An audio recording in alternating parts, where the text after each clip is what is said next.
Ei meninas, tudo bem? Hoje a gente vai falar um pouquinho sobre toxoplasmose na gravidez.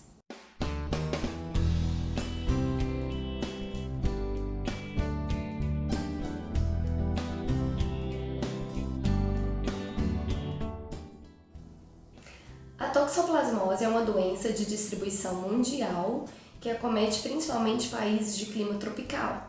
É aí onde se enquadra o nosso Brasil. Ela é transmitida por um protozoário, o Toxoplasma gondii. Esse protozoário ele tem dois ciclos diferentes, um que acontece no felino e o outro que acontece nos humanos, aves, mamíferos.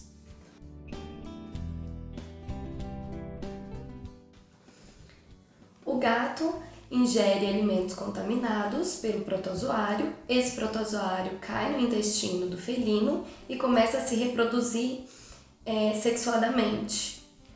Depois de um tempo, o felino acaba excretando em suas fezes o protozoário e aí é onde pode acontecer a transmissão para o humano. O protozoário, assim que eliminado, ele sobrevive por muito tempo no ambiente. Então ele fica meses, temperaturas frias, temperaturas altas, demora muito para ele poder ser degenerado. A precaução que deve ser tomada em relação aos alimentos, as carnes, ao contato com o felino, a manipulação de plantas, verduras, é exatamente por causa dessa longa vida que tem o protozoário no meio ambiente. E a gestante ela pode acabar transmitindo essa doença para o feto via transplacentária, ou seja, durante toda a gestação. A doença geralmente possui um curso benigno e na maioria das vezes ela é assintomática ou então com sintomas inespecíficos. O que seria isso? Pode mimetizar às vezes ou uma virose ou algum resfriado, então é complicado ter algum sintoma específico.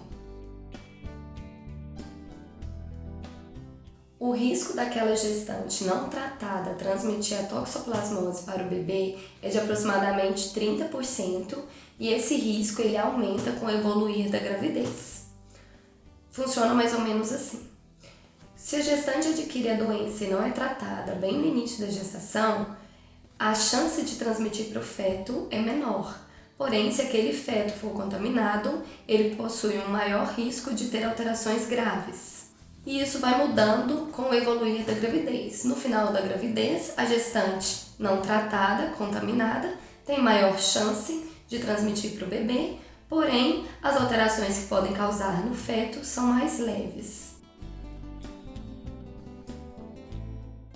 Devido a ter sintomas tão inespecíficos, o diagnóstico da toxoplasmose ele é realizado através dos exames de sangue. Então, desde a primeira consulta, a gente solicita, se vocês olharem no cartãozinho, tem tanto o IgM quanto o IgG. O IgG ele está relacionado à infecção antiga. Então, aquela gestante que possui um IgM negativo e um IgG positivo, significa que provavelmente foi uma infecção que ela teve anteriormente e a gente não preocupa mais durante toda a gravidez. Aquela paciente que possui um IgM positivo está relacionada a uma infecção recente.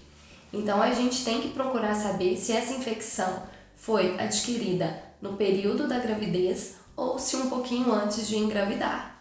Por isso a gente faz um outro exame complementar que chama o teste de avidez para ter esse diagnóstico. Quando confirmado o diagnóstico de infecção materna, o ideal é a gente tentar confirmar se esse neném também já foi acometido, porque aí a gente entraria não só com tratamento para a mãe, mas aquele tratamento que trata tanto a mãe quanto o bebê. Então esse diagnóstico ele é feito através de um exame realizado por amniocentese. É um exame que a gente coleta um pouquinho do líquido amniótico e manda para a cultura para ver se acha esse toxoplasma. Feito o diagnóstico fetal também de contaminação, vamos entrar com o tratamento apropriado, tanto para a mãe quanto para o bebê, e vamos fazer ultrassom seriado, para ver se já tem alguma manifestação clínica naquele bebê. Quais seriam essas alterações que podem ser identificadas ao ultrassom? Algumas calcificações intracranianas, aumento do fígado, aumento do baço, aumento do líquido amniótico, pode ter também ascite, que é o acúmulo de líquido no corpo do bebê, e a gente também pode ter um crescimento do neném restrito, que é o chamado CIUR. Esses recém-nascidos infectados que apresentaram manifestações clínicas têm chances maiores de dar sinais de infecção durante o período neonatal e até nos primeiros meses de vida. Eles têm maior chance de desenvolver sequelas graves, principalmente relacionadas a retardo mental, a surdez, alterações visuais. Evitar o contato com gatos, evitar a ingestão de carne crua, mal passada, mal cozida, higienizar bastante os alimentos, principalmente frutas e verduras. O que a gente orienta é lavar eles com água sanitária ou hipoclorito. O ideal é pegar 1 litro de água, colocar em uma bacia e para cada 1 litro a gente coloca 1 colher de sopa de água sanitária ou de hipoclorito e deixa esses alimentos ali submersos por 15 a 20 minutos. Depois enxágua normalmente em água corrente. Usar luvas de borracha para manipular plantas e mexer com jardinagem. Uma coisa que a gente frisa bastante também é em lugares, restaurante, casas de conhecidos em que vocês não conhecem bem a procedência do alimento e da sua higienização, evitar todos esses tipos de alimentos, tanto as carnes quanto verduras e legumes não cozidos.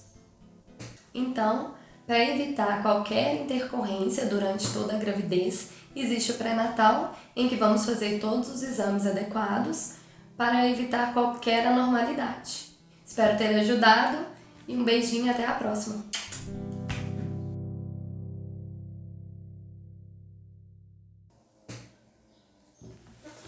Prontinho! Graças a Deus! Vê se ficou bom, mas eu parei várias vezes. Você quer fazer de novo? Não.